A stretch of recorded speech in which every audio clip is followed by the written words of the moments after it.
And welcome back to the Michael Cohen Show on our continued journey to 500,000 subscribers. So do me a favor, because we're getting there. Hit subscribe, watch, comment, keep those comments coming, and share with your friends and family, because the stupidity, the nonsense, the chaos, it's not going away. Think about this. Satellite images are suggesting that Russia is planning to restart nuclear power plants in occupied southeastern Ukraine.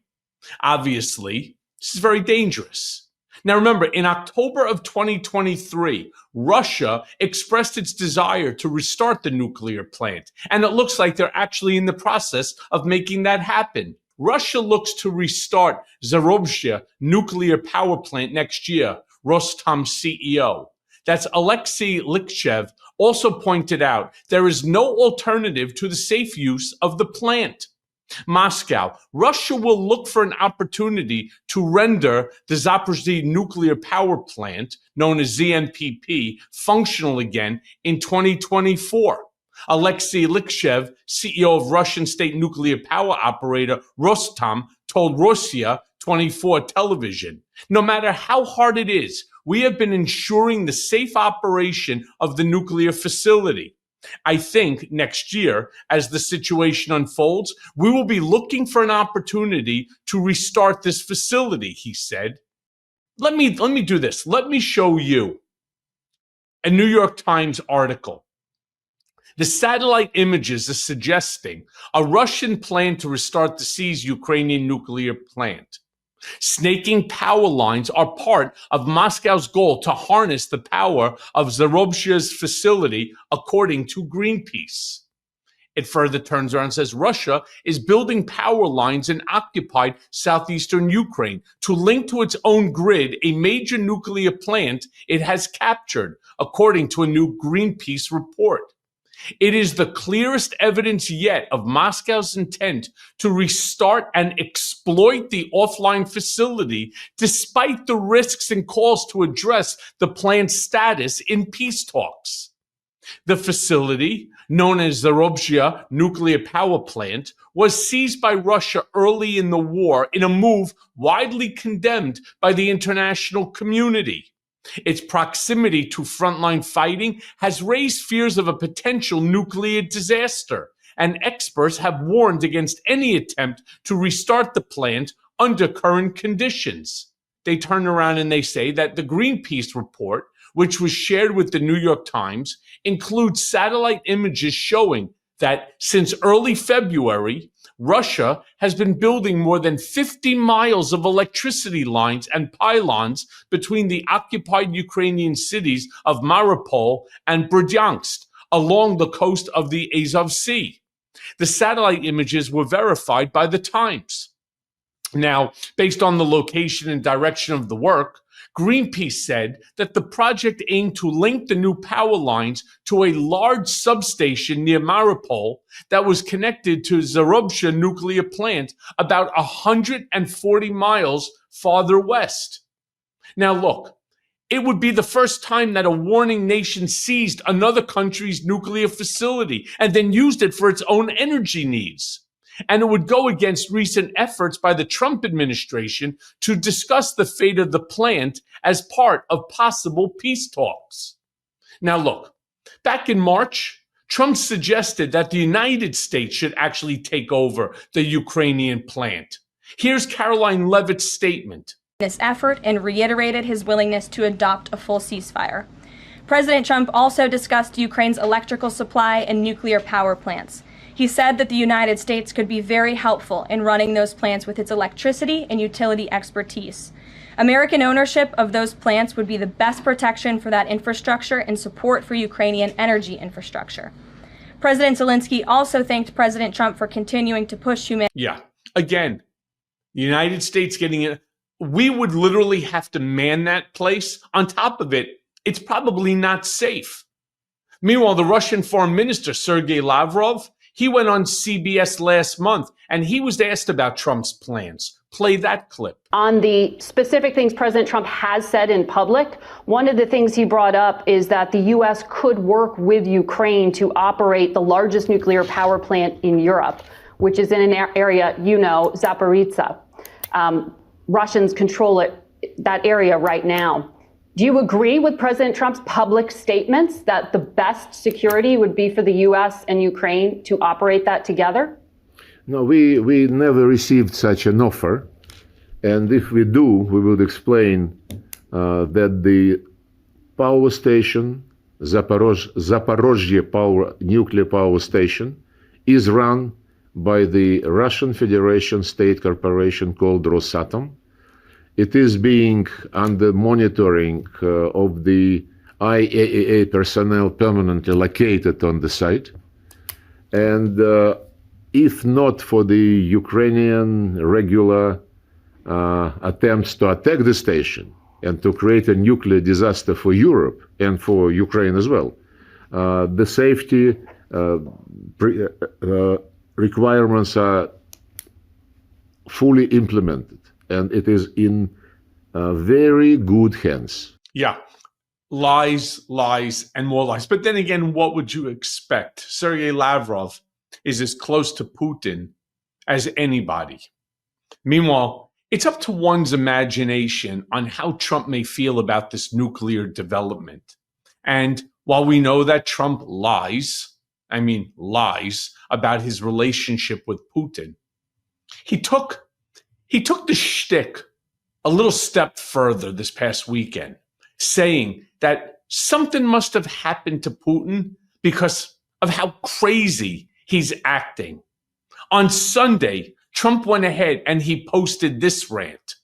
In it, he turns around and he writes, "I've always had a very good relationship with Vladimir Putin of Russia, but something has happened to him. He has gone absolutely crazy. He is needlessly killing a lot of people. And I'm not just talking about soldiers. Missiles and drones are being shot into cities in Ukraine for no reason whatsoever. I've always said that he wants all of Ukraine, not just a piece of it. And maybe that's proving to be right. But if he does it, it will lead to the downfall of Russia. Likewise, President Zelensky is doing his country no favors by talking the way he does. Everything out of his mouth causes problems. I don't like it, and it better stop. This is a war that would never have started if I were president. This is Zelensky's, Putin's, and Biden's war, not Trump's. I am only helping to put out the big and ugly fires that have been started through gross incompetence and hatred." Now, let me be very clear about something. First and foremost, we all remember, and I can go on and play you hundreds of recordings of Trump saying that this would never have happened if he was president, but if he is reelected, this will come to an end in 24 hours. We've all seen that video time and time and time again. Well, we're about 129 days now, or 130 days into his presidency, and what do we see? We certainly don't see the stop. We continue to see the unnecessary shelling in Kiev and outskirts, the death of innocent civilians. What do we see from Trump? Well, again, it's not my war. It's not my war. It never would have happened. Well, okay. Let's turn around and even acknowledge that. But you're talking the hypothetical. Let's live in today. Let's live in the reality. And the reality is it is happening. But even based on your very first sentence, you've always had a very good relationship with Putin. But you don't want Zelensky involved in any of the negotiation. You never liked Zelensky. He refused to give you dirt on Joe Biden during the campaign. So I understand. Let Ukraine suffer. Mind you, we're not talking about knocking down of buildings. We're not even talking about the potential loss of life. We're talking about a nuclear reactor facility. We're talking about potential damage, not just to Ukraine and Russia and Eastern Europe, but to the entire world. We're talking nuclear. And in the hands of Russia, it is yet just another weapon to use to continue this meritless journey of his to try to reform the former Soviet Union, to reform the old Russia with himself as the czar? It's not going to happen. Doesn't mean that the guy doesn't want it to.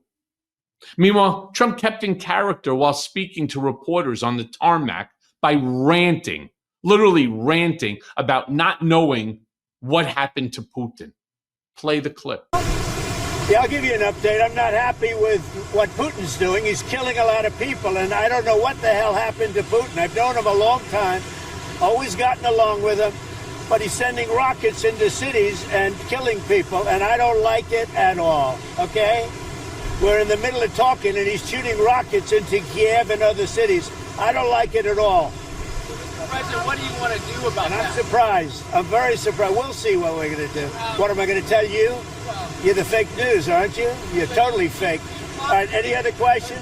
I don't like what Putin is doing, not even a little bit. He's killing people. And something happened to this guy, and I don't like it. That's all I have. Yeah, let me be very clear.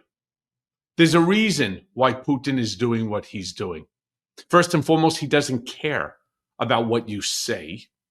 He has no respect for our president because he thinks that Trump is weak. That's the problem. Oh, I'm not going to share with you. I'll share with you everything else. In fact, I'll even share nuclear secrets with a member of Mar-a-Lago, but I'm not going to tell you or answer a question from you, Mr. Fake News. Meanwhile, the reporter kept with the narrative and asked Trump if he would put sanctions on Russia. It's like the least thing that Trump should be doing immediately. Play the clip. You mentioned you're unhappy with President Putin. You've talked before about putting more sanctions on Russia. Is that something you're considering more serious? Absolutely. He's killing a lot of people. I don't know what's wrong with him. What the hell happened to him, right? He's killing a lot of people. I'm not happy about that. Go ahead, what else? It's called war, a war that Putin started.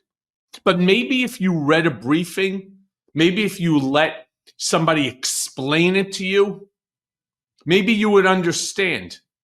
This is who Putin is, and he's not going to stop, not based upon, I don't know, your threats, writing in all caps that he's gone crazy, exclamation mark, exclamation mark, exclamation mark.